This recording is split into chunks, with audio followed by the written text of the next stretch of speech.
Hey, it's Ed. Welcome to another edition of Ed Talks. This one is on partnerships. I learned this from a couple of people. One, a former mentor, Kevin Roberts, I've mentioned many times back in my university hospital days. He was a CFO, and also an informal mentor. And I remember we had this lunch together, Kevin and Steve Stanley. He was the chief supply chain officer at the time, and then eventually became the COO for university hospitals. Both great people. I'll never forget this lesson. So, what we're talking about today is partnerships. And this is both B2B and B2C. So, business to business and then business to client.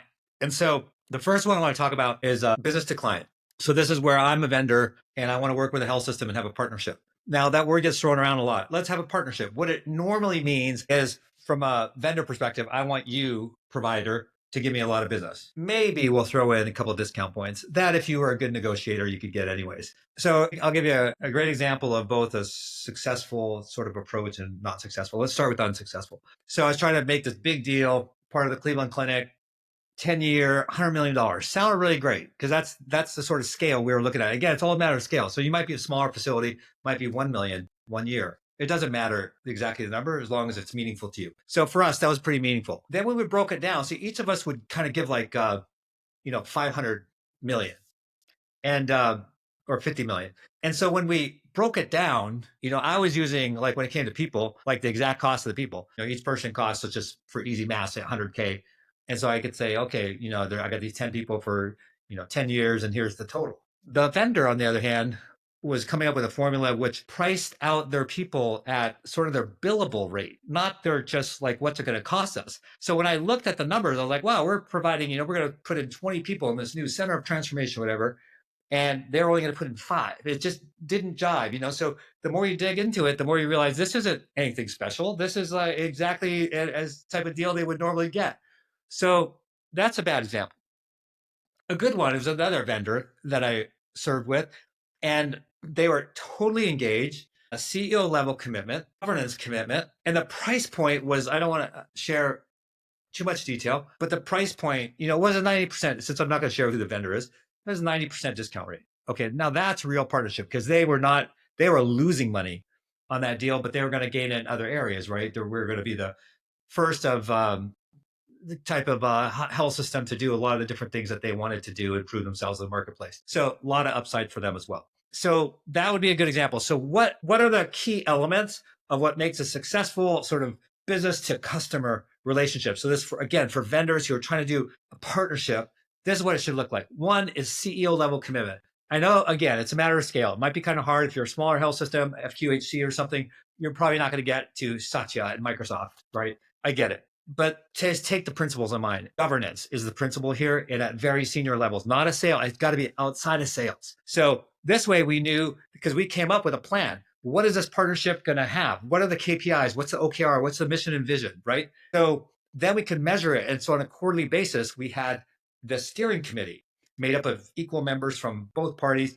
And then once a year with the CEOs. Like, CEOs come in together, physically together. And so one time we might meet at their place, the next year meet at our place, and then it held us accountable. So that's why it's important to have the CEO engagement. So you have the governance to make sure things are happening. You have the CEO engagement, again, to sort of provide accountability and show how serious everyone is, and the commitment to follow through. So that's key. Okay, another one.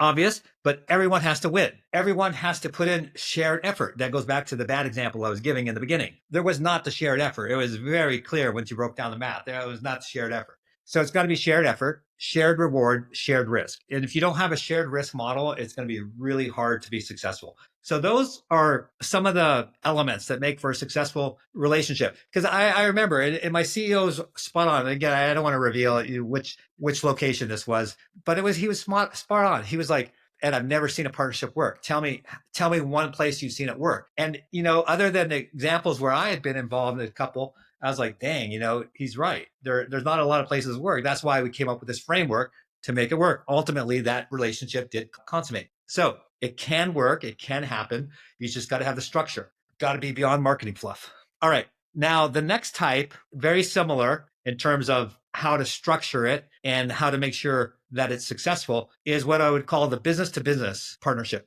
I get these all the time.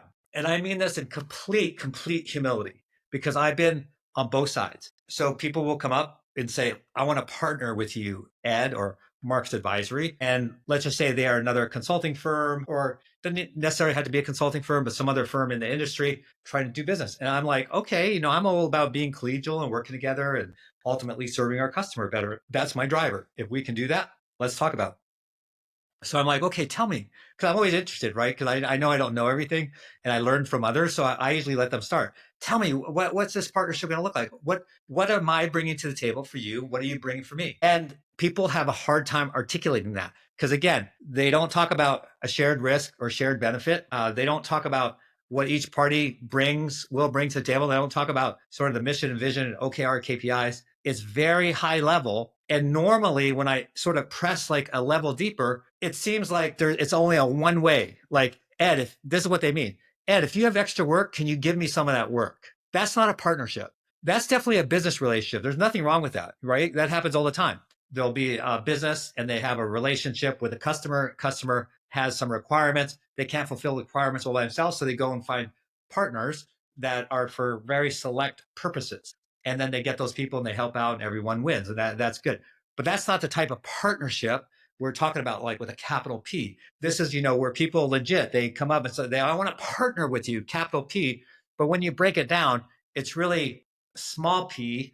And it's like, just give me some business. And I would just rather have people come up and say that, like, give me some business. And I don't have a problem saying that either. If I'm sort of in a spot where I need to get some more business, I could go up to a bigger company or another company. It doesn't have to be bigger, it could be smaller actually. But that's really hopping and say, look, if you have any additional work that I could help you with, let me know.